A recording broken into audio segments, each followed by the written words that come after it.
காந்தியார் கூட சொன்னார், British parliamentary ஜனநாயகத்தை விபச்சாரம்னே சொன்னார். அவர் அரசியல் விபச்சாரம் அப்படின்னு சொன்னார். ஆட்சி செய்வதற்கு என்ன தகுதி என்று கேட்டால் ஆண்டவனின் அனுகிரகம் பெற்றிருக்க வேண்டும். Divine will.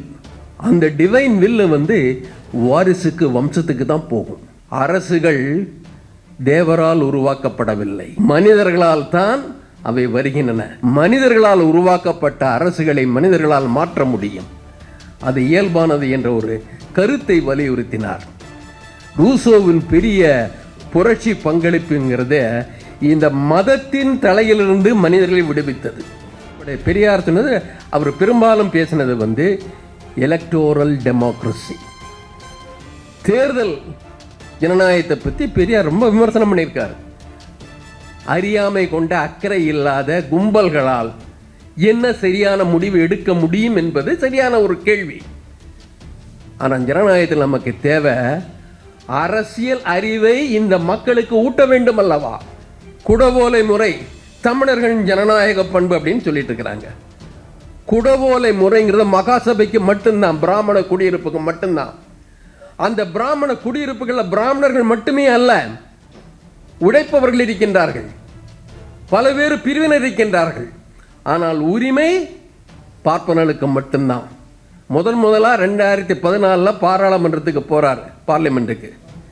படிய உடனே அப்படி அவர் இந்த நடிகர்கள் திலகம்லாம் கிடையாது, நடிப்பு சக்கரவர்த்தி. அவர் அப்படி போய் படியில் விழுந்தார், அப்படி தொட்டு கொண்டதில் முத்தமிட்டார். எவ்வளோ பெரிய சபைன்னார். இன்னைக்கு அந்த கட்டடம் கிடையாது. இப்போ அவர் இந்த கான்ஸ்டிடியூஷனை கண்ணல் ஊத்திக்கிறார். நமக்கு பயமா இருக்கு. இளம் தோழர்கள் சுமன் கவி அவர்களும் தமிழ் காமராஜன் அவர்களும் எனக்கு முன்னால் உரையாற்றினர். தங்களது கருத்துக்களை மிக சிறப்பாக விரிவாக விளக்கினர். அதில் சுமன் கவி என்னை பற்றி சொல்கிறதுல திராவிட கண்ணோட்டத்தோடு இதை விளக்குவார் அப்படின்னு ஒன்று சொன்னார். முதல்ல அதுக்கு ஒரு விளக்கம் சொல்லியாக வேண்டியிருக்கு. திராவிட கண்ணோட்டம் அப்படிங்கிறத பற்றி விளக்க வேண்டியிருக்கு. திராவிடங்கிறத நம்ம எப்படி பார்க்குறோன்னா, ஆண்ட பரம்பரைன்னு பார்க்கல. கொஞ்சம் பேர் இருக்காங்க இல்லையா, சோழர்கள் நாங்கள் தான், பாண்டியர்கள் நாங்கள் தான், பல்லவர்கள் நாங்கள் தான். ஆண்ட பரம்பரை, ஆண்ட பரம்பரைன்னு வர்றதில் நான் உயர்ந்தவன், ஆளப்பட்டவர்கள் தாழ்ந்தவர்கள். அப்போ உயர்வு தாழ்வுங்கிறது ஆண்டதை வைத்து கொண்டு சொல்லுவது. அந்த கண்ணோட்டம் இருந்தால் அது சீமான் கண்ணோட்டம், அது திராவிட கண்ணோட்டமாக இருக்காது. திராவிடம் என்பது நம்மாலும் ஒரு நாகரிகத்தை படைத்திருக்க முடியும், படைத்திருந்தோம். ஆனால் சுரண்டல்காரர்களால், ஆதிக்கக்காரர்களால் எவ்வாறு வீழ்த்தப்பட்டு இனியும் உறிஞ்சப்படுகிறோம் என்பதை குறிக்கின்ற ஒரு அடையாளம் தான் திராவிடம். அதை ஏற்க மறுத்து விடுதலை பெற நினைக்கின்ற ஒரு கண்ணோட்டம் திராவிட கண்ணோட்டம்.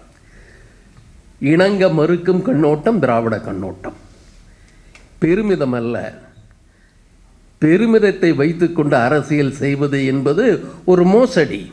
ஆகவே அந்த திராவிட கண்ணோட்டத்தில் நான் இந்தியாவில் ஜனநாயகம் என்ற தலைப்பில் எனது கருத்துக்களையும் உடன் பகிர்ந்து கொள்ள விரும்புகின்றேன். தோழர் காமராஜர் சொன்னார், தமிழ் காமராஜர் எப்படி பெரியார் ஜனநாயகத்தை எப்படி பார்த்தார், அண்ணா அவர்களும் அம்பேத்கர் அவர்களும் எப்படி பார்த்தனர் அப்படின்லாம் சொன்னார். பெரியாரை சரியாக புரிந்து கொள்ள வேண்டும், நமது இன்றைய இந்த தலைப்பை சரியாக விளங்கிக் கொள்ள வேண்டும் என்றால் ஜனநாயகத்திற்கும் குடியரசுக்கும் உள்ள முரண்பாட்டையோ அல்லது வேறுபாட்டையோ தெரிந்து கொள்ள வேண்டும். ரொம்ப தியரிட்டிக்கலாக இருக்கலாம், ஆனாலும் அது ரொம்ப தேவை.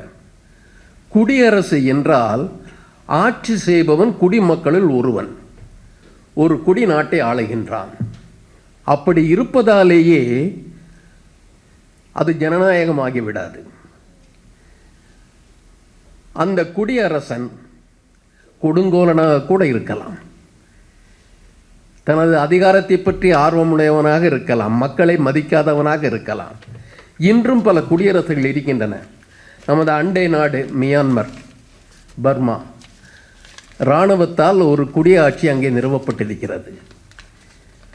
பல சர்வாதிகாரிகள் தங்களது அரசை குடியரசு என்றுதான் அறிவித்திருந்தார்கள். ஆளுபவன் மன்னர் பரம்பரையை சார்ந்தவன் அல்ல, பரம்பரை உரிமையில் வந்தவன் அல்ல. அது மட்டும்தான் அதற்கு பொருள். நமது உறுப்பினர்கள் ஒருவன் ஆட்சி செய்வதால் அவனது ஆட்சி நமக்கு நல்லாட்சியாக இருக்க முடியுமா என்ற கேள்விக்கு வருகின்ற பொழுதுதான் ஜனநாயகத்தை பற்றி பேச வேண்டியிருக்கிறது. நான் உங்களிடம் கூற விரும்புவது, ஜனநாயகத்தை பற்றி சில விமர்சனங்கள் வருகின்ற பொழுது நமது முன்னோர்கள் சிந்தனையாளர்கள் அதை பற்றி சில விமர்சனங்களை வைத்த பொழுது, அந்த ஜனநாயகம் என்பது எந்த கண்ணோட்டத்தில் விமர்சிக்கப்பட்டது என்பதையும் புரிந்து கொள்ள வேண்டும். நாம் அவர்களால் வெறுக்கப்பட்ட, தூக்கி எறியப்பட்ட ஜனநாயகத்தை மீட்டுருவாக்கம் செய்ய விரும்புகின்றோமா என்ற ஒரு கேள்விக்கு முதல் சொல்லியாக வேண்டும். காந்தியார் கூட சொன்னார், பிரிட்டிஷ் பார்லிமெண்ட்ரி மெத்தடை சொல்கிறதுல ஏ டாக்கிங் ஷாப் ஆஃப் இங்கிலாந்து அப்படின்னு சொன்னார். பேசிகிட்டே இருக்கிற ஒரு கிடையாது. பிரிட்டிஷ் பார்லிமெண்ட்ரி ஜனநாயகத்தை விபச்சாரம்னே சொன்னார். அவர் அரசியல் விபச்சாரம் அப்படின்னு சொன்னார். அங்கே சொன்னால் அங்கே பேசுகிற உறுப்பினர்கள் பணக்காரங்கிட்ட பணத்தை வாங்கிட்டு அவர்களுக்காக பேசுகின்றார்கள் அப்படின்னு காந்தியார் சொன்னார். அது மட்டுமில்லை, காந்தியார் அடிக்கடி சொல்லுவார், நான் ஒரு சர்வாதிகாரியாக இருந்தேன் என்றால் அப்படின்னு அந்த சர்வாதிகாரத்தை சொல்லிட்டு தாய்மொழியில் கல்வின்னு சொல்லுவார், வேறு ஏதாவது ஒன்று சொல்லுவார். ஆனால் அடிக்கடி சொல்கிறது, நான் சர்வாதிகாரியாக இருந்தேன் என்றால், had I been a dictator, அதை அடிக்கடி சொல்லிட்டு இருப்பார். அப்படின்னு அவர் என்ன நினைக்கிறாரு, சர்வாதிகாரம் கொண்டிருந்தால்தான் நான் விரும்புவற்றை செய்ய முடியும். அது என்ன ஜனநாயக போக்கா? சர்வ அதிகாரமும் என்னிடம் இருந்தால், சர்வாதிகாரி இருந்தால் நான் விரும்புவற்றை செய்வேன். நீங்கள் நல்லதையும் விரும்பலாம், வேறு விதமாகவும் விரும்பலாம். அதற்கு இசைவான அரசை அல்லது அமைப்பை நாம் ஜனநாயகம் என்று சொல்லிவிட முடியுமா? வால்டேருக்கு அந்த காலத்தில் ஜனநாயகத்தில் நம்பிக்கை கிடையாது. அவர் சொன்னார், பிரஷ்ய மன்னரை போல நல்ல மனம் படைத்த ஆட்சியாளர்கள் தேவை. பெனவலன் டெஸ்பாட், நல்லதை விரும்புகின்ற, நல்லதை செய்ய துணிகின்ற ஒரு சர்வ அதிகாரம் கொண்ட மன்னன். அவர் டிக்டேட்டர்னு கூட சொல்லலை, டெஸ்பாட், பரம்பரை மன்னராக வந்தவர் வால்டேர். ஆனால் கேள்வி என்பது, எது நல்லது என்பதை யார் தீர்மானிப்பது? உனக்கு இதுதான் நல்லது என்பதை வேறொருவன் தீர்மானிக்கின்றான். அப்படிதான் அந்த ஒரு கண்ணோட்டத்தையும் பின்னணியும் வச்சுக்கிட்டு நம்ம ஜனநாயகத்தை பார்க்கணும். ஜனநாயகத்தை பற்றி முதல்ல பேசணும், ரிபப்ளிக் பற்றி முதல்ல பேசணும். பிளாட்டோ அவருடைய நூலின் தொகுப்பே ரிபப்ளிக் அப்படின்னு வரும். ரீகல் அத்தாரிட்டி வித் தி பப்ளிக்னு பொருள் ரிபப்ளிக்.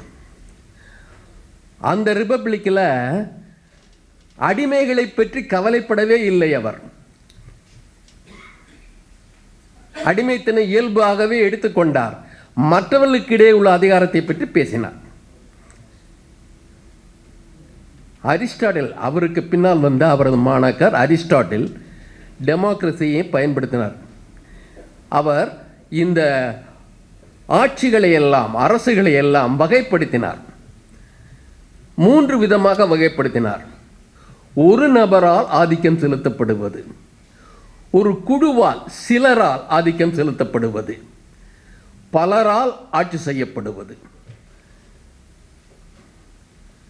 அந்த ஆட்சி ஒருவரால் நடத்தப்படுகின்ற ஆட்சி மக்களுக்கு நலமான ஆட்சியாக இருக்கும் என்றால் அதற்கு அவர் தந்த பெயர் மோனார்கி, அரசாட்சி. அது மக்களுக்கு தீமை பயக்கின்ற ஆட்சியாக இருந்தால் அதற்கு பெயர் டிரணி, கொடுங்கோன்மை என்பதாக வைத்தார். நம்ம செங்கோல் கொடுங்கோல்னு சொல்றது இல்லையா, அந்த வார்த்தையை பயன்படுத்துகிறான். ஆனால் ஆளுபவன் ஒருவன், ஒரு மனிதர் அதிகாரம், அது நல்லதா கெட்டதா என்பதை பொறுத்து. சில நபர்கள், குழுக்களின் அதிகாரம் என்று வருகின்ற பொழுது அவர் பயன்படுத்திய வார்த்தை அரிஸ்டோக்ரசி, ஆலிகார்கி. நல்ல ஆட்சி, குழுக்கள் ஆட்சி, மக்களுக்கு நன்மை பயக்கின்ற ஆட்சியாக இருந்தால் அது நல்ல அரிஸ்டோக்ரசி, பிரபுக்கள் ஆட்சி. அந்த ஆட்சி தொல்லை தருகின்ற ஆட்சியாக இருந்தால் ஆலிகார்கி அப்படின்னு அதை வகைப்படுத்தினார். மூன்றாவது கட்டமாக பலரால் ஆட்சி செய்யப்படுகின்றது. அந்த ஆட்சி நல்ல ஆட்சியாக இருக்கும் என்றால் அதற்கு அவர் தந்த பெயர் பாலிட்டி. அந்த ஆட்சி தீய ஆட்சியாக இருந்தால் அதற்கு அவர் தந்த பெயர் டெமோக்ரசி. அவர் காலத்தில் அவரது கண்ணோட்டத்தின்படி ஒருவர் சிலர் பலர் ஆட்சி இருந்தால் நல்லது கெட்டது என்பதாக 3x2 6 வகையாக பிரித்தார். அதில் கடைசியாக சொன்னது டெமோக்ரசி. அப்படி கிரேக்கத்திலும் தேர்ந்தெடுக்கப்பட்ட அரசுகள் இருந்தது உண்டு. ஆனால் தேர்வு செய்கின்ற உரிமை படைத்தவர்கள் உடைமையாளர்கள். அனைத்து மக்களுக்கும் அந்த உரிமை இருக்கவில்லை. அதனால தான் பெரும்பாலும் அரிஸ்டோக்ரஸிங்கிற கேட்டகரியில் அது போச்சு. நம்ம காலத்தில் அதை விட்டு நம்ம காலத்துக்கு வந்தோம். நடுவில் இடைக்காலத்தில் பார்க்குறதால பெரும்பாலும் ஆட்சிங்கிறது மத தலைவர்களாலோ அல்லது மதத்தை மையப்படுத்தியவர்களால் நடத்தப்பட்ட ஆட்சியாக ஐரோப்பாவில் இருந்துருச்சு. அப்போ ஆட்சி செய்வதற்கு என்ன தகுதி என்று கேட்டால் ஆண்டவனின் அனுகிரகம் பெற்றிருக்க வேண்டும். Divine will. அந்த டிவைன் வில்லு வாரிசுக்கு, வம்சத்துக்கு தான் போகும். ஆண்டவனால் இவர் மன்னராக கடவுது என்று சொல்லப்பட்டு விட்டவர் மன்னரானா, ஆண்டவனால் நியமிக்கப்பட்டவரை நீக்குகின்ற அதிகாரம் மக்களுக்கு உண்டா? ஆண்டவன் கட்டளையை மீறலாமா? மீறுவது பாவமாகி விடாதா? அதனால் அரசனை எதிர்க்கின்ற அதிகாரம் மக்களுக்கு அந்த சமயம் சார்ந்த அரசுகள் தரவில்லை. இந்த அரசன் தப்பு பண்றானே, நமக்கு ஒரு மாற்று வேண்டாமான்னு கேட்டால் நீங்கள் என்ன செய்யணும்? போர்க்குரலை எடுப்பாதீங்க, ஆயுதத்தை தூக்காதீங்க, நேராக சர்ச்சுக்கு போங்க, எல்லாரும் மண்டியிட்டு ஆண்டவரிடம் வேண்டுங்கள். ஆண்டவரே, இவர் மனதை கொஞ்சம் மாற்றி எங்களுக்கு நல்லாட்சி கொடுங்கன்ட்டு. உங்களது மாற்று ஆலயத்தில் இருக்குமே தவிர தெருக்களில் இருக்காது. இதை ஒரு விழுமியமாக மக்களிடையே பதித்து விட்டார்கள். ஒரு 500 ஆண்டு காலம் ஐரோப்பாவில் கிளர்ச்சிகள் இல்லாமல் போனதற்கு காரணம் இந்த மனதை மதத்தின் மூலமாக கட்டுப்படுத்தி வைத்திருந்தார்கள். தங்களுக்கு தீங்கு செய்பவன் என்று தெரிந்திருந்தாலும் கூட அவனை எதிர்த்து குரல் எடுக்க வேண்டும், ஆயுதம் எடுக்க வேண்டும் என்ற உணர்வை தராமல் தடுத்துவிட்ட ஒரு மனதை மதம் தந்தது. அதற்காக எல்லா மத தலைவர்களும் தீமை செய்தார்கள் என்று கூறவில்லை. இந்த நிலைமையில் இருந்துதான் பிறகு வந்த தத்துவங்கள். தத்துவம் இல்லாத அரசியல் என்பது கண்ணில்லாத மனிதரை போன்றது. தத்துவங்கள் வருகின்றன. வால்டேர் கொடியாட்சியை கடுமையாக கண்டித்தார். மாற்றா ஜனநாயகத்தை சொல்லலை, நல்லவர்களை தேடுங்கள்னு சொன்னார். நல்லவர்களை எங்கே தேடுறது? என்டிஏல தேட முடியுமா, இல்லை யூபிஎல்ல தேட முடியுமா? நல்லவர்களை தேடுங்கள்னு சொன்னார். ஆனால் அதற்கு ரூசோ விடை அளித்தார். அவர் முதல்ல இந்த மனதளவில் கட்டுண்டு கிடக்கின்ற மனிதர்களை விடுவிக்க முயன்றார். ஒரு தத்துவத்தின் மூலமாக அதன் தத்துவம் நம்பிக்கையாக்கப்பட்டது. நம்பிக்கை அவனை தலையிட்டு இருக்கிறது. Man is free, born free, but everywhere he is in chains. மனிதன் சுதந்திரமாக பிறந்தான், ஆனால் எங்கும் தலையுண்டு கிடக்கின்றான் என்ற அந்த புகழ்பெற்ற வாசகம் அப்படி சோஷியல் கான்ட்ராக்டில் வருது.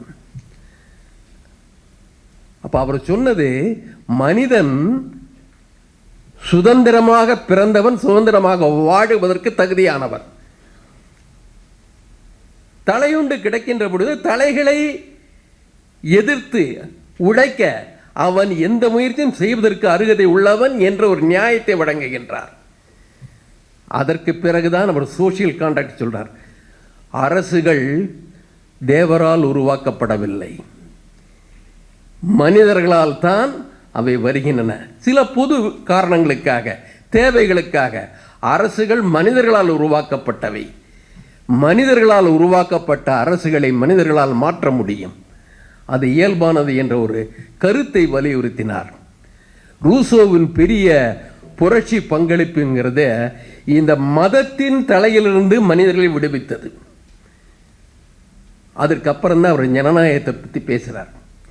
பேசுகிற சமயத்தில் ஜனநாயகத்தை இவங்க எல்லாருமே எப்படி இப்போ முன்னால் பார்த்தவங்கெல்லாம், நம்ம அதே சமயத்தில் அதுக்கு பின்னால் வந்து 100 ஆண்டு கழித்து வந்த அப்ரஹாம் லிங்கன் சொன்னதை தான் அடிக்கடி இங்கே பேசிட்டு இருக்கிறாங்க. ஜனநாயகம் என்றால் என்ன? A government of the people, by the people, for the people. மக்களால், மக்களுக்காக, மக்களால் நடத்தப்படுகின்ற ஆட்சி தான் ஜனநாயகம்னார். லிங்கன் சொன்னார், கரெக்ட், இல்லைன்னு நம்ம சொல்லலை. அவர் ரொம்ப பெரியவர், அவரும் ஒரு கருப்பர் விடுதலைக்கு ஓரளவிற்கு பங்களித்தவர் என்றால் நமக்கு தெரியும். ஆனால் இந்த அரிஸ்டாட்டிலின் கருத்தும் லிங்கனின் கருத்தும் ஜனநாயகம் என்பதை ஆட்சியோடு அடையாளப்படுத்தி விடுகிறது, அதிகாரத்தோடு அடையாளப்படுத்தி விடுகிறது. கவர்மெண்ட் யார் ஆட்சி செய்கின்றார்கள்? ஒரு மனிதர் செய்தால் ஜனநாயகம், மன்னர் செய்தால் அது மன்னர் ஆட்சி. ஆனால் நாம் இங்கே விவாதிக்கின்ற ஜனநாயகம் என்பது அந்த ஜனநாயகம் அல்ல. மக்கள் சார்ந்த அரசியல் அதிகாரத்தை பற்றி பேச விரும்புபவர்கள், மக்களுக்கான அதிகாரத்தை உறுதி செய்வது ஜனநாயகமாக இருக்க வேண்டும் என்று சொல்லுகின்றோம். அதனால் தான் இந்த பிரெஞ்சு புரட்சியுடைய வாசகங்களை நாம் மிக அற்புதமாக நினைவு கூறுகின்றோம். அதை அம்பேத்கர் அதை நமக்கு மீண்டும் நினைவுறுத்தி இருக்கின்றார். Liberty, equality, fraternity.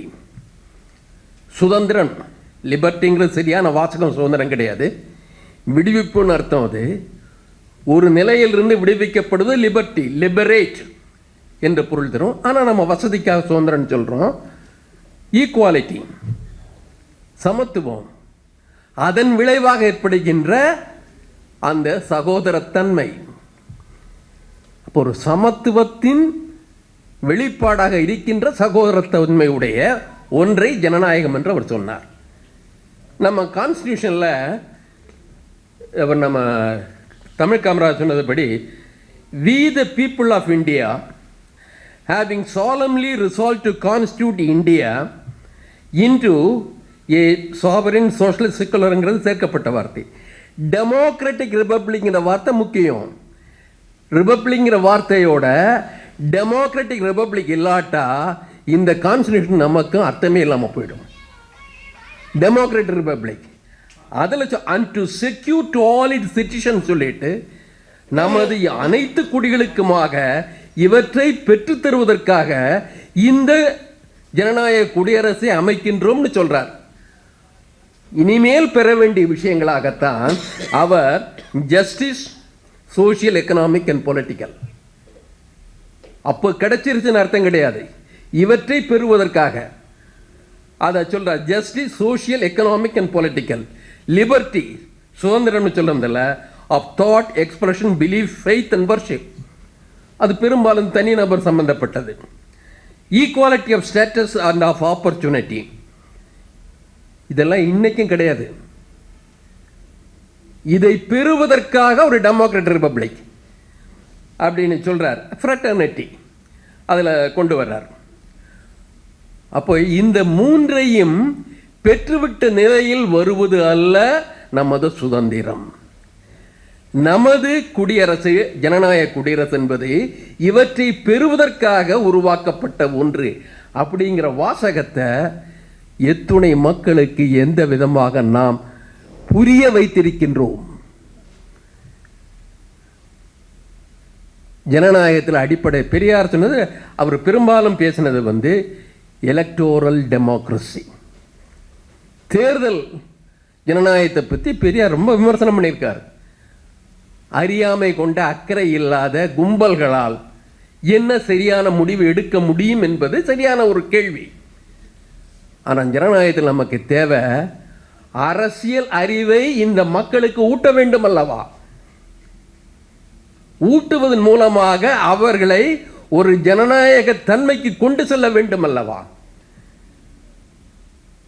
அதை கொண்டு சென்றிருக்கின்றோமா? அந்த வழியை பின்பற்றி இருக்கின்றோமா?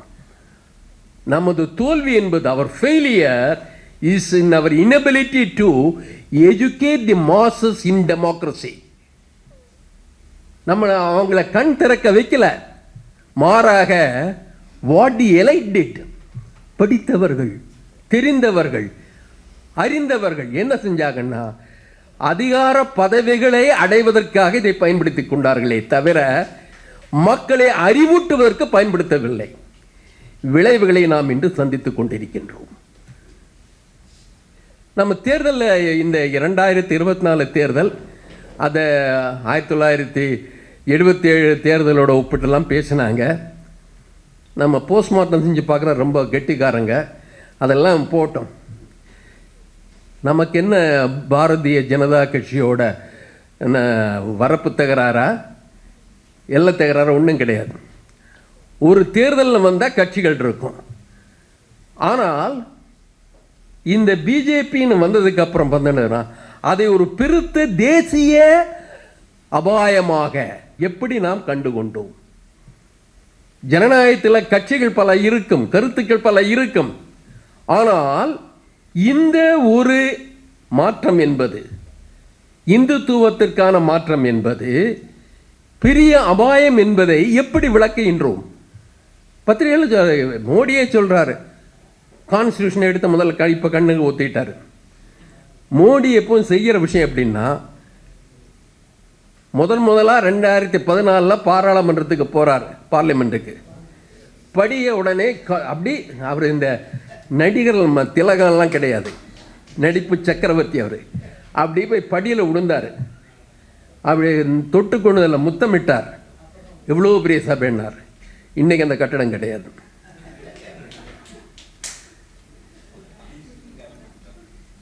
இப்போ அவர் இந்த கான்ஸ்டிடியூஷனை கண்ணல் ஊத்திக்கிறார். நமக்கு பயமா இருக்கு. நாடாளுமன்றத்திற்கு ஏற்பட்ட கதி இந்த அரசியலமைப்பு சட்டத்துக்கு ஏற்பட்டு விடக்கூடாது. அதைத்தான் நம்ம முக்கியமான ஒரு விஷயமாக நாம் கருத்தில் கொண்டு இந்த இந்துத்துவ சக்திகளுக்கு எதிராக நமது பரப்புரையை துவக்கினோம். ஏன் இதை நம்ம கான்ஸ்டிடியூஷன் நமக்கு என்ன அக்கறை? பார்ப்பனபனியாக்கள் ஆட்சி இல்லைன்னு சொல்லலை, ஏன்னா அப்படி தான் ஆரம்பிக்குது. ஆனால் இருக்கும் ஆயுதத்தை பயன்படுத்தி ஆக வேண்டும், பயன்படுத்த முற்படுகின்றோம். இதில் ஒரு ஃப்ரேம்வொர்க் இல்லாமல் எந்த ஒரு அரசியலமைப்பு இருக்க முடியாது. ஒரு ஃப்ரேம்வொர்க் இருந்தாகணும். ஒரு ஸ்டேட், ஒரு கவர்மெண்ட், இதெல்லாம் இருந்தாகணும். ஸ்டேட்னு என்ன சொன்னாங்க? இந்தியா. அது இந்தியாங்கிறத கான்ஸ்டியூஷன் மேக்கர்ஸ், அரசியலமைப்பை செய்த உருவாக்கியவர்கள் ஏ யூனியன் ஆஃப் ஸ்டேட்ஸ் அப்படின்னு சொன்னாங்க. ஒன்றியம், மாநிலங்கள் ஒன்றியம். அதனுடைய அர்த்தம் என்ன, பொருள் என்ன? The states pre exist the union. முதல்ல இது இருக்கு, யூனியன் கிடையாது. ஸ்டேட்ஸ் முதல்ல இருக்கு, யூனியனா மாத்திரம். அந்த ஸ்டேட்ஸை இழக்கிறதுன்னு அர்த்தம் கிடையாது. ஆனால் நமக்கு வந்தது என்னன்னா, பாராளுமன்ற அந்த நடவடிக்கைகளினால் பல மாநிலங்கள் துண்டுகளாக்கப்பட்டன. பல மாநிலங்கள் தகுதிகளை இழக்க செய்யப்படுகின்றன. இந்த ஒரு நிலைமை உலகத்தில் எந்த ஒரு கூட்டாட்சி நாட்டிலையும் கிடையாது. 50 மாநிலங்கள் அமெரிக்காவில். ஒரு மாநிலத்தில் நீங்கள் 1 கிலோமீட்டர் நீங்கள் மாற்ற முடியுமா? 50 100 நிர்வாக வசதிக்காக 100 மாற்றிட முடியுமா? முடியாது. இப்போ என்ன நமது இதில் ஏற்பட்டதுன்னா, அதற்கான காரணங்கள் இருக்கலாம். ஏன்னா நமக்கு ஜனநாயக முறையில் நமக்கு ஒரு ஜனநாயக பாரம்பரியம் கிடையாது. ஜனநாயகங்கிற வாசகம் நமக்கு தெரியாது. மோடி சொல்றார், ஏதோ ஜனநாயகத்தை ஆபத்துனாங்க, எதிர்கட்சிகள்லாம் எனக்கு எதிராக பரப்புரை பண்ணுச்சு. ஆனால் நான் தான் பாரதம் தான் ஜனநாயகத்தின் தாய்ன்னு சொல்லிட்டு இருந்தேன் அப்படிங்கிறாரு. அவருடைய ஜனநாயகம் வேறு, அவர் கண்ட ஜனநாயகம் வேறு. நம்ம பாரதத்தில் இருந்ததா அவர் சொல்ற இந்தியாவில் இருந்த அந்த பின்னணிங்கிறத நம்ம மக்களுக்கு புரிய வைக்கல. பாட புத்தகங்களை தவறாக கொடுக்குறாங்க. குடவோலை முறை தமிழர்களின் ஜனநாயக பண்பு அப்படின்னு சொல்லிட்டு இருக்கிறாங்க. குடவோலை முறைங்கிறது மகாசபைக்கு மட்டும்தான், பிராமண குடியிருப்புக்கு மட்டும்தான். அந்த பிராமண குடியிருப்புகளில் பிராமணர்கள் மட்டுமே அல்ல, உழைப்பவர்கள் இருக்கின்றார்கள், பல்வேறு பிரிவினர் இருக்கின்றார்கள். ஆனால் உரிமை பார்ப்பனர்களுக்கு மட்டும்தான். அதனால தகுதியில் என்ன சொல்றாங்க, குறைந்தது ஒரு வேதமாவது தெரிந்திருக்க வேண்டும். ஏக வேதம்னா நல்லது, திவேதி திரிவேதி, அதை விட சதுர்வேதம். ஆமாம், அவ்வளோதான், டாப்பில் இருக்கான். இவர்களுக்கு தான் வாக்குரிமை. அங்கே இருக்கிற வயலில் இருக்கிறவன், தச்சு வேலை செய்கிறவன், இந்த என்ன நெசவு செய்கிறவன், எவனுக்கும் உரிமை கிடையாது. அந்த பக்கத்திலே வரக்கூடாது.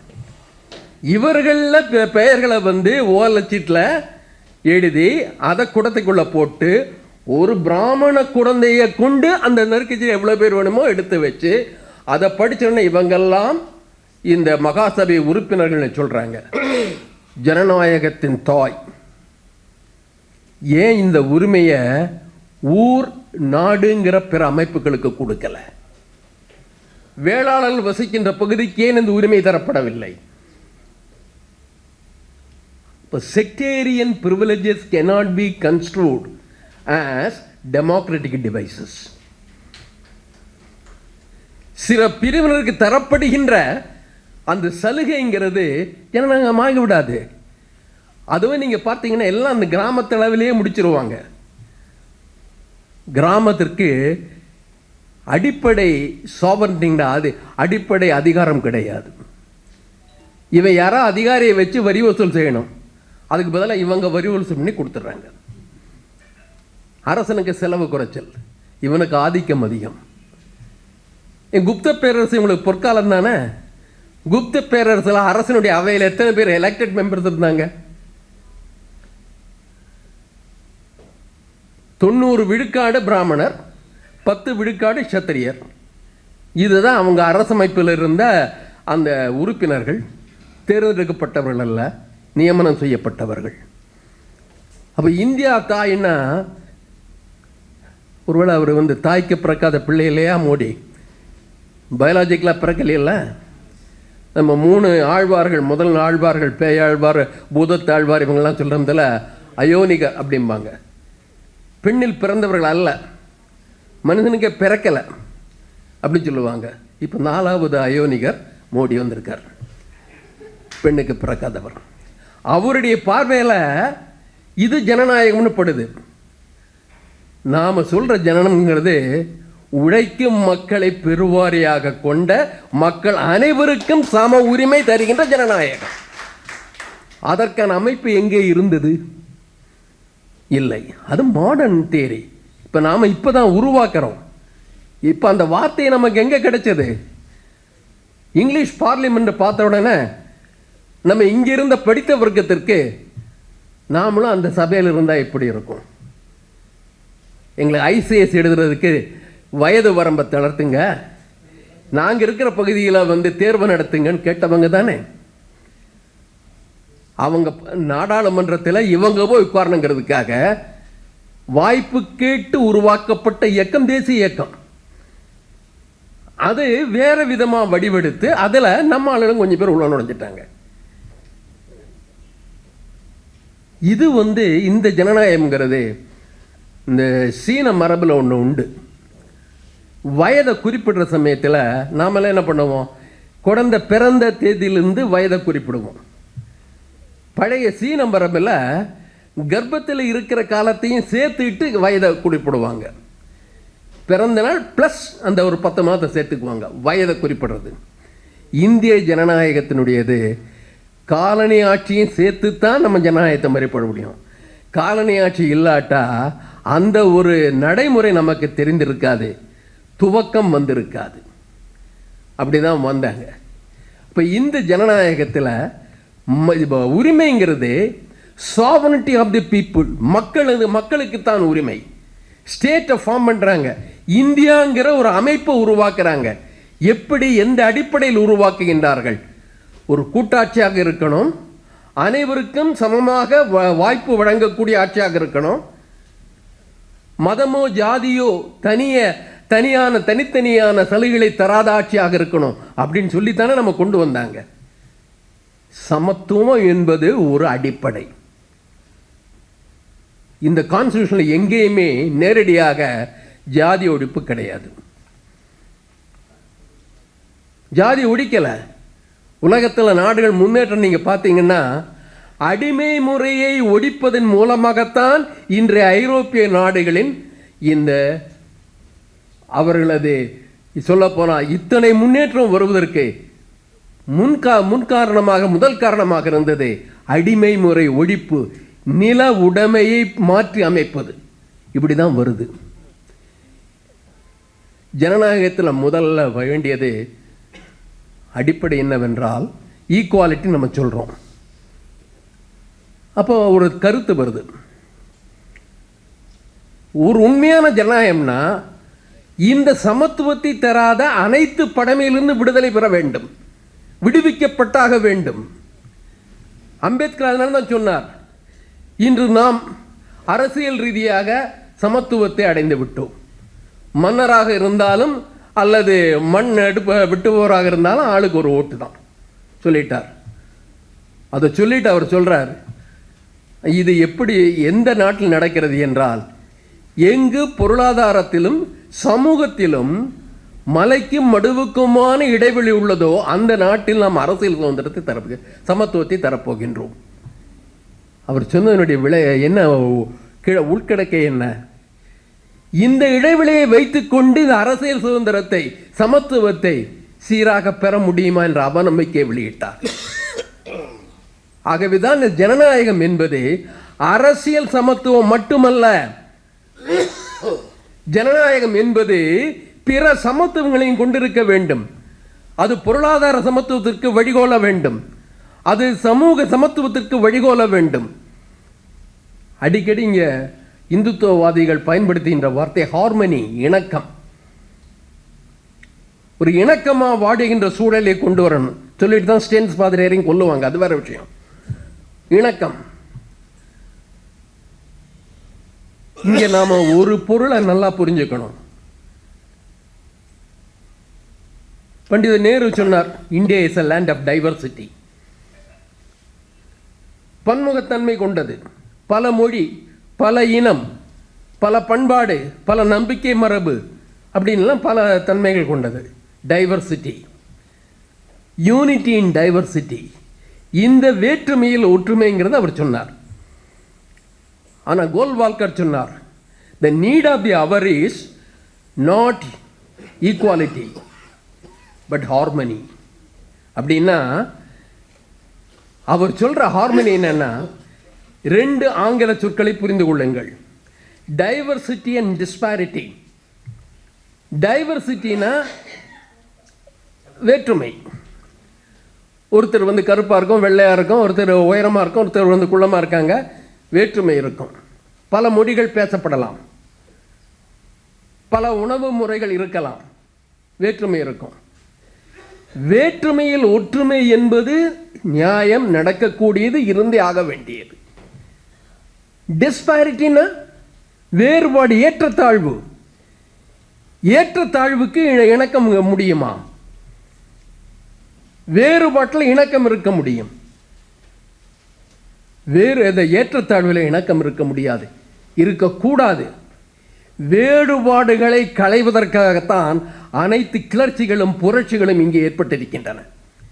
இந்த ஏற்றத்தாழ்வுகளை இணங்கி போக வேண்டும் என்று சொல்லின இந்துத்துவம் எப்படி நமது ஜனநாயக விடுமியங்களுக்கு பொருத்தமாக இருக்க முடியும்?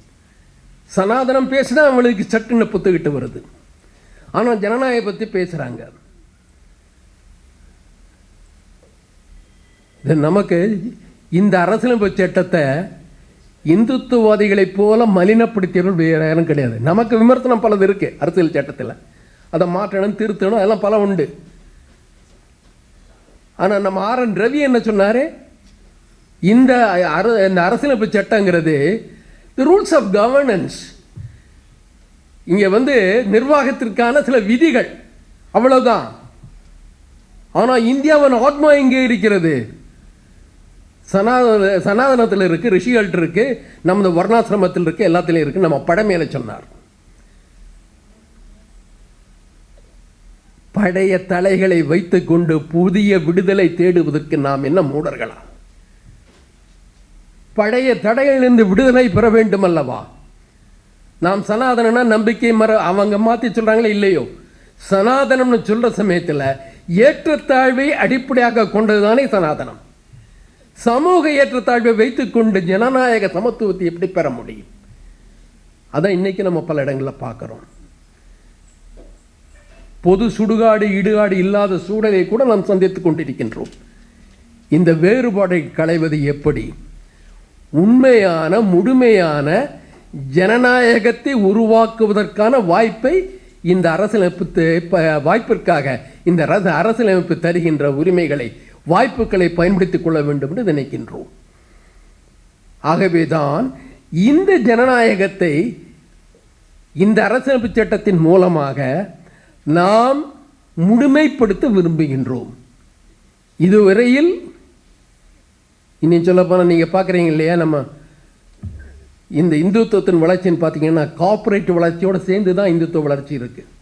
நீங்கள் தனியாக பிரித்து பார்க்க முடியாது. ஒரு பொருளாதார சக்தி கொடுக்குறாங்க.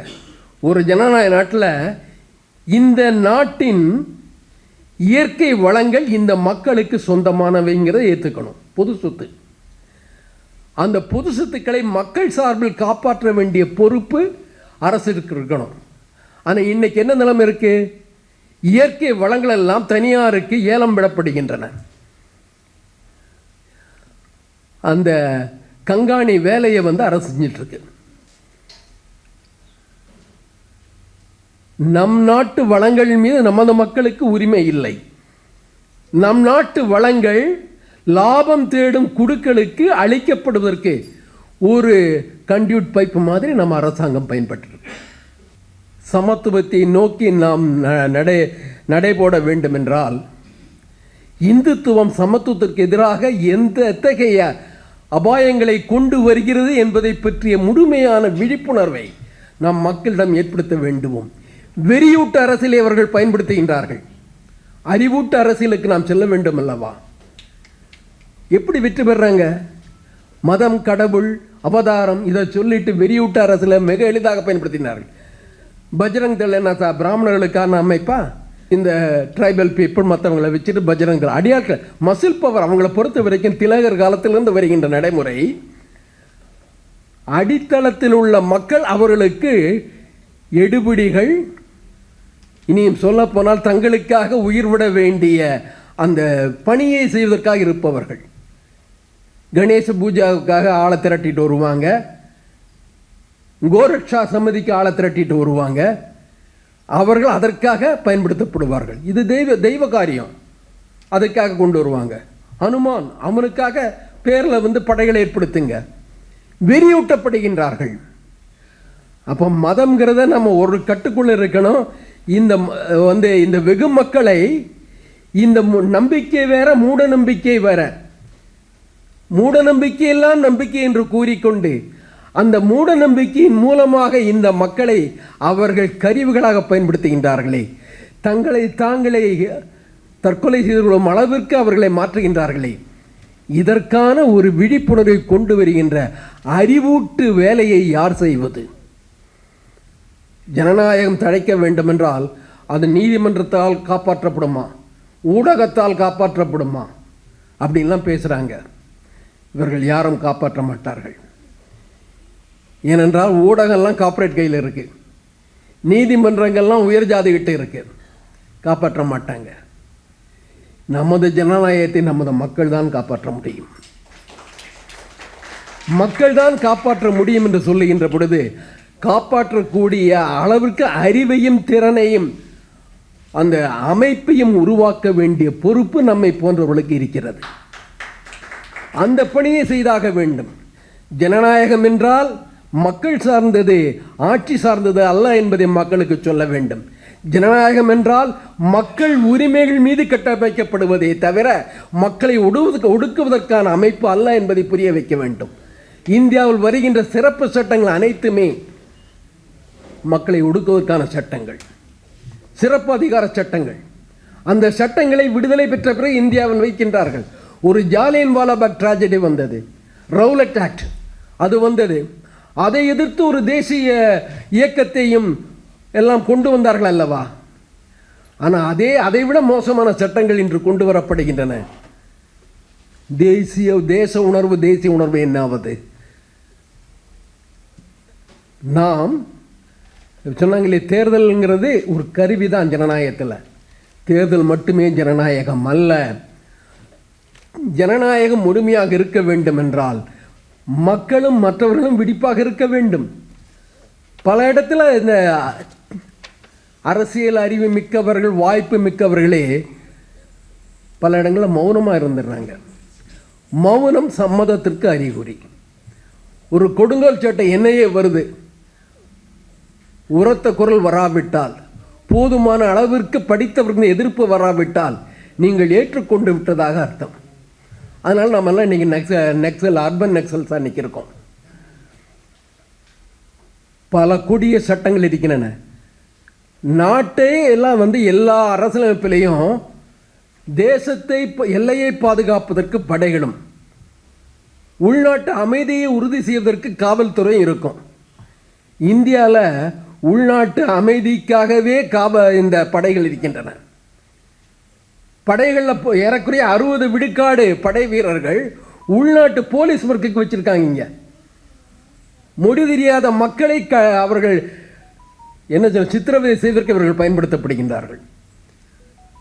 இது ஒரு ஜனநாயகமா? ஸ்பெஷல் பவர்ஸ் ஆக்ட் கொடுத்துருக்காங்க படைகளுக்கு, சிறப்பு அதிகாரங்கள் உள்ள சட்டங்கள். அஸ்ஸாமிலேயும் மணிப்பூர்லேயும் மற்ற இடங்களில் சட்டங்கள் என்ன கொடுமை செய்யும் தெரியும். இந்த சிறப்பு சட்டங்களை எதிர்த்து அறிவுஜீவிகள் என்ன பண்ணியிருக்காங்க, நாம் என்ன பண்ணியிருக்கோம்? பீமா கொரேகாவ்னு ஒரு இதை கேஸை போட்டாங்க.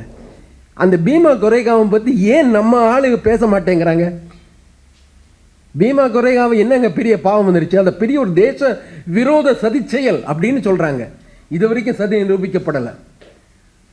பீமா கொரேகாவுங்கிற இடத்துல 1818 ஆண்டு அங்கே அந்த பேஷ்வா தோற்கடிக்கப்பட்ட ஒரு போர் நடந்தது. அந்த பேஷ்வா யாரு? பேஷ்வா இந்த மராத்திய ஆட்சியை ஒதுக்கிவிட்டு சிவாஜி பரம்பரையில் ஆட்சியை பிடுங்கி பேஷ்வா ஆட்சியாக மாறுது.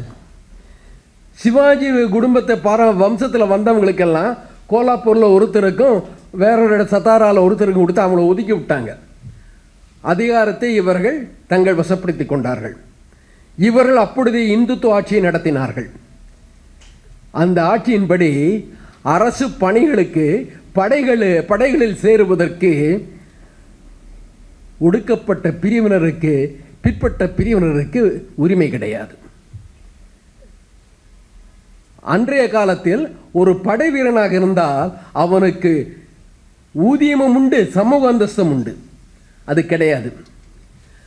ஆனால் இந்த ஆங்கிலேயர்களுடன் போர் வருகின்ற பொழுது இவர்கள் படையில் வர முடியாது. இன்று தலித்துகள் என்று அழைக்கப்படுங்களோ வர முடியாது. ஆனால் ஆங்கிலேயர்கள் தலித்துக்களை வைத்துக் கொண்டு ஒரு படையை உருவாக்கினார்கள். பிறப்பின் அடிப்படையில் தகுதி என்று சொல்லுகின்ற பேஷ்வா இங்கே தலித்துக்களுக்கு வாய்ப்பு கொடுத்தார்கள். அந்த படை மகற்படை,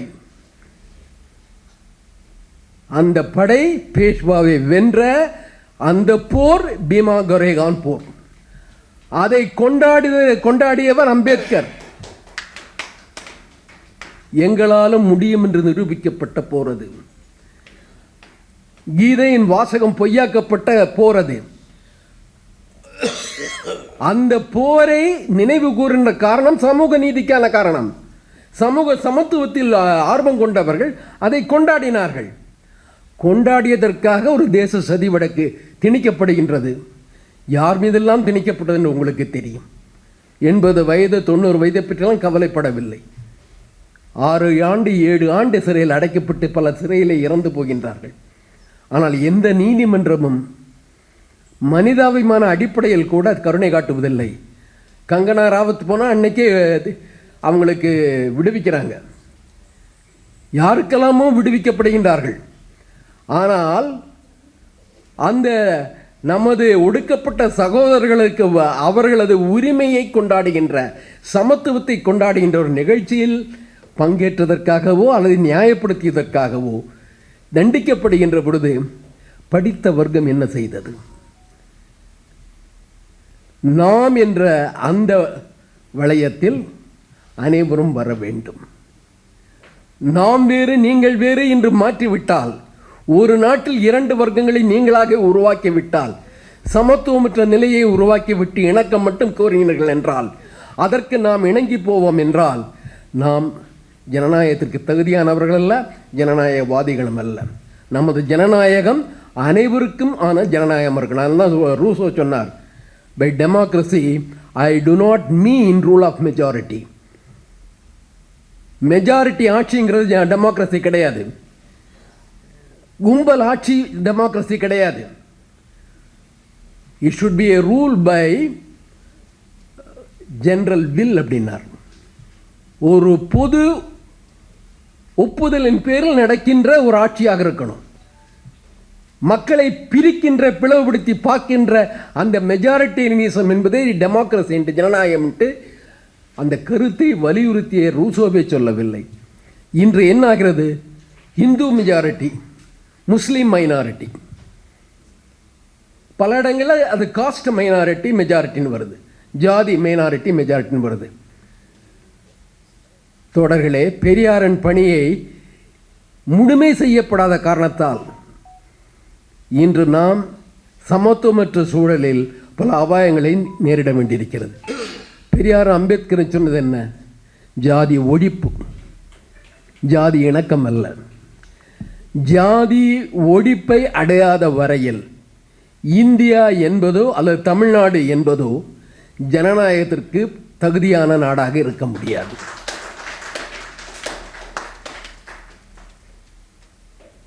ஜாதி ஏன் அதை நியாயப்படுத்தப்படுகின்றது, புனிதப்படுத்தப்படுகின்றது. அது ஏற்றத்தாழ்வை நியாயப்படுத்துகிறது. ஒரு ஏற்றத்தாழ்வை அடிப்படையான சமூகம் எப்படி ஒற்றை சமூகமாக மாற முடியும்? அந்த ஒரு திசையை நோக்கி நாம் எந்த அளவிற்கு முன்னேறி இருக்கின்றோம்? பெரியாருக்கு பிறகு, அம்பேத்கருக்கு பிறகு அந்த பணியை தீவிரமாக கொண்டு செல்ல வேண்டிய பொறுப்பு யாருடையது? நம்முடையது அல்லவா? ஆகவே ஜனநாயகம் என்பதை நாம் சரியாக புரிந்து கொள்ள வேண்டும் என்றால், ஜனநாயகம் அனைவருக்கும் சமத்துவம் அளிப்பதாக உறுதி செய்ய வேண்டும். அதற்கான விழிப்புணர்வும் அறிவும் செயல் திறமையும் மக்களுக்கு ஊட்டப்பட வேண்டும். அந்த அறிவூட்டும் அந்த பொறுப்பை நம்மை போன்றவர்கள் ஏற்றுக்கு செல்ல வேண்டும். நாம் இந்துத்துவத்திற்கு வேறு எந்த ஒரு தத்துவத்திற்கோ, தனித்தன்மையை சொல்லுகின்ற எந்த தத்துவத்திற்கோ நாம் ஒத்துப்போக முடியாது. எதற்கும் புனிதம் தர முடியாது. மனிதம் என்ற அந்த ஒன்றை ஏற்றுக்கொண்டால்தான் நாம் ஜனநாயகவாதியாவோம். எதையாவது புனிதம் என்று நாம் ஒதுக்கி பார்த்தோம் என்றால் அங்கே நாம் ஜனநாயகத்தை இழக்கின்றோம். ஆகவே மனிதர்களை மனிதர்களாக பார்ப்பதற்கு எதையெல்லாம் தடையோ அவற்றையெல்லாம் எதிர்த்து போர்க்குரல் எழுப்பியாக வேண்டும். அது அரசியலாக இருந்தாலும் சரி, மதமாக இருந்தாலும் சரி, அல்லது பொருளாதார நோக்கங்களாக இருந்தாலும் சரி, இவற்றை எதிர்த்து போராட வேண்டிய பொறுப்பை நம்மை போன்றவர்கள் ஏற்றுக்கொள்ள வேண்டும். அதற்காக இத்தகைய விழிப்புணர்வு கூட்டங்களை நாம் ஆங்காங்கு நடத்த வேண்டும். இங்கே நாம் ஒன்றுபடுகின்றோம். மக்களது அதிகாரம்தான் ஜனநாயகம் என்பது. சாவரன்டின்ட்டு ஆங்கிலத்தில் சொல்கிற அந்த சொல்லு அரசிற்கு அல்ல, நாட்டிற்கு அல்ல, மக்களை சார்ந்தது. மக்களது அதிகாரத்தின் மீது ஒரு நாடு உருவாக்கப்பட்டுள்ளது. மக்களது அதிகாரத்தின் மீது இந்த அரசு நடத்தப்பட வேண்டும். மக்களது உரிமைகளை அடிப்படையாக கொண்டு ஆட்சி நடக்க வேண்டும். அந்த அனைத்துமே மக்கள் சமத்துவம் என்ற நிலையில் இருக்க வேண்டும். இதை நாம் மனதில் உள்வாங்கிக் கொண்டு வருங்காலங்களில் நாம் உரிய அளவில் ஒவ்வொரு பிரச்சனைக்கும் குரல் கொடுக்க வேண்டும் என்று கேட்டுக்கொண்டு அமைகின்றேன். நன்றி, வணக்கம்.